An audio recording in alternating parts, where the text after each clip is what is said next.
James Pearce Jr. Some people call him JPJ. Some call him Jimmy P. Some call him Jiminy Piercy. Let's talk about him. Zach Berman, James Pearce Jr. A lot of people like him a lot, you included. A lot of people a little bit questionable. You hear some rumors about off-field stuff. We don't know about that. However, do you think he's a realistic target for the Eagles at 32? He should be. If he's on the board at 32 and he's not a realistic target, to me that's problematic about him because he has everything that I would want in an edge rusher. There's a marriage between the college production, the athleticism, and the frame. This and doing it at a high level. We'll get into it, but he's one of my favorite players in the draft, and it befuddles me. It befuddles me that he's even in conversation at number 32. All right, well, let's get the scouting report from Fran Duffy, and then on the other side, I'm going to tell you, Zach, why I don't think that Vic Fangio is going to like James Pearce Jr. All right, time to dive into James Pearce Jr., the pass rusher from Tennessee, 6'5", 245 pounds. Led the SEC in sacks each of the last 2 seasons. You go back to his sophomore year in 2023, he was also second in TFL. So this is a guy that's been extremely productive, and he is a phenomenal athlete off the edge. I was actually talking to a scout earlier this offseason, and he said he is an analytics person's dream because when you're talking about a guy who's got all the athletic traits, we know that he blew up the combine, all the efficiency metrics, pass rush, win rate, pressure rate, all through the roof. And then you talk about the production on a per snap basis, a lot to love here with the profile from James Pearce Jr. Now, he's a former big-time recruit, 4-star kid, tall, 6'5", but lean, 245 pounds. The arm length didn't come in quite as long as people expected. He was a little bit more compact than people thought when he got to the combine. But at the end of the day, this is kind of a long, lean, explosive rusher who knows I'm going to win with speed. And that's really what his calling card is. That's his superpower, his ability to win with his athleticism. He's typically going to try and do it, winning the outside, winning the high side of the rush. At times, you'll see him used as a stunter, as a looper towards the inside. Most of his reps came lined up way outside the tackle. Sometimes they moved him around as a joker and stood him up in the box or over guards and centers, but the large majority of his reps came lined up out wide. Pin your ears back and go, young fella. And that's really what you're going to see with James Pearce Jr., that athleticism, that explosiveness. He always graded out typically pretty well in the run game. I don't think he's going to be an enforcer at the point of attack. I don't think that's necessarily his game, but he did enough there to check the box to make me say, okay, he's not a huge liability there.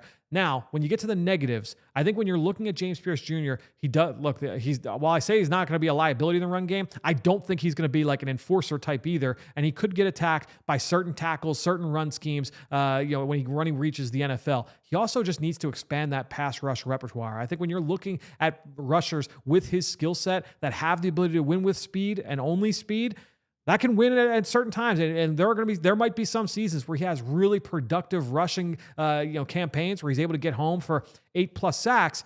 But can't always count on that if you're only going to be a speed rusher only. When I think of some of the best speed rushers in the NFL, you think of Von Miller, you go back to like Dwight Freeney. They had that ability to not just win on the outside, but show that you have that inside move as well. And it doesn't need to be a bull rush. It could be a spin move inside. It could be an inside swim. You've got to make sure the tackles respect your ability to attack their inside half, that inside shoulder. I don't know that we always see that with James Pearce Jr. And so if he can continue to develop that, he's never going to be a power guy. He's not going to be a guy that you're going to, he's not going to always dominate at the point of attack in the run game. I think the motor was a little bit up and down from a negative standpoint. The limited rush plan, kind of a one-trick pony pass rusher. That said, that one trick, when it's running hot, it's running hot. That athleticism is no joke. He's got that explosiveness, that long stride ability.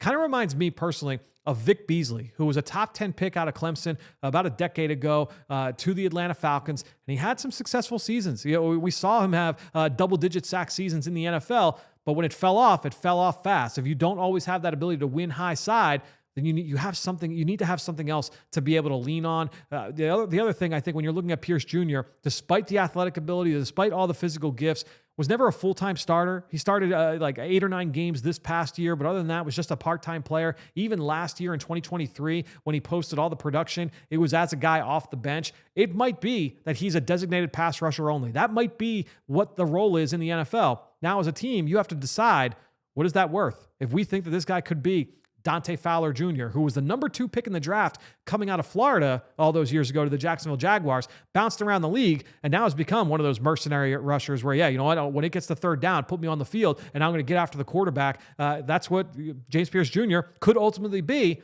Is that worth the 15th pick? Is that worth the 22nd pick? Is it worth the 32nd pick? You start working your way down the board. At what point is that valuable? Or if you feel good that he might be able to hit that Von Miller type of upside, that, you know, one of those elite pass rushers in the league, obviously you're taking that guy much, much earlier in the draft. Those are going to be the discussions that are had throughout the pre-draft process with James Pearce Jr. Athleticism for days. You just got to worry about what is the long-term role for a player like this. A little bit of boom bust here, but the boom is really impressive. All right, Zach, you stump for James Pearce Jr. first, and then I'll give you my counterpoint. If you were to make a list of players who can become all pros from this draft, Okay. James Pearce Jr. would be on that list. Depends how long the list is. but that's the type of ceiling that I think he has. 21 years old. 21 years old. Last year. 4.47. Yeah. Going into the year, those way too early mock drafts, this was a guy you thought would be a top 10 pick. It wasn't as if he had a bad year this past year, right? I mean, he didn't have the 13 sack campaign, but the size. Now he's not as long as I thought he was going in. I thought going into the combine he would be longer. I said before the combine, the player he brings to mind for me is Josh Sweat coming out of Florida State. Josh Sweat had more length than Pearce does, but the height, the athleticism, and more college production than Sweat had. That's what jumps out to me. He played 2 games against Alabama. He had 2.5 sacks in those games. He did that consistently against top-tier SEC programs. Fran mentioned the production per snap.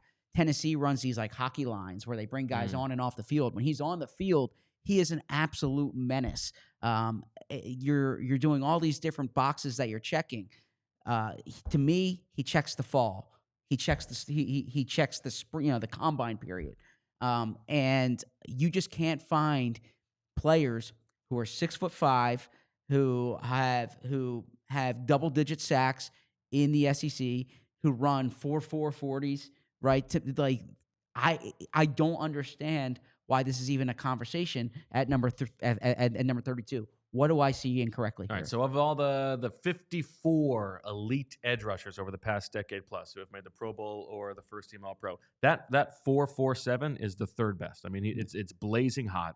However, the vertical jump, not very good, only 31 inches. So maybe there's some question about, is he just a straight line athlete? But the broad jump. But to me, the broad jump was fine. Yeah. Not great.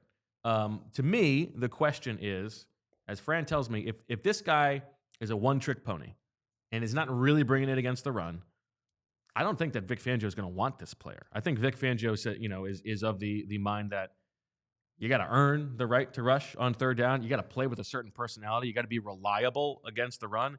And I don't know that I see that from James Pearce Jr. And I don't know that the Eagles would think that he's the right fit for them. Okay, look. That said, to your point, if they're shooting for upside, it's going to be on the edge. They're not going to thumb their nose at that. Yeah, I think there's some decent run stopping ends you can find, or some decent run stopping edge rushers you can find. The pass rushing upside comes to mind. He can also drop. We've seen him drop into coverage a bit too at Tennessee, but just like we might see him drop on the draft. Board. But to me, you're taking him because getting to the quarterback is an elite, valuable skill set, and he has proven to be one of the best players at getting to the quarterback in college football. All right. Well, let us know in the comments, do you think the Eagles should draft James Pearce Jr. if he is on the board at 32? And for more of Fran Duffy's analysis on all of these prospects, check out the Eagles 100 and the Die Hard Draft Guide on allphly.com, and check out our PHLY Eagles show every weekday at 2 o'clock. Once again, like, subscribe, and let us know in the comments, is it James Pearce Jr. or is it Pierce James Jr.?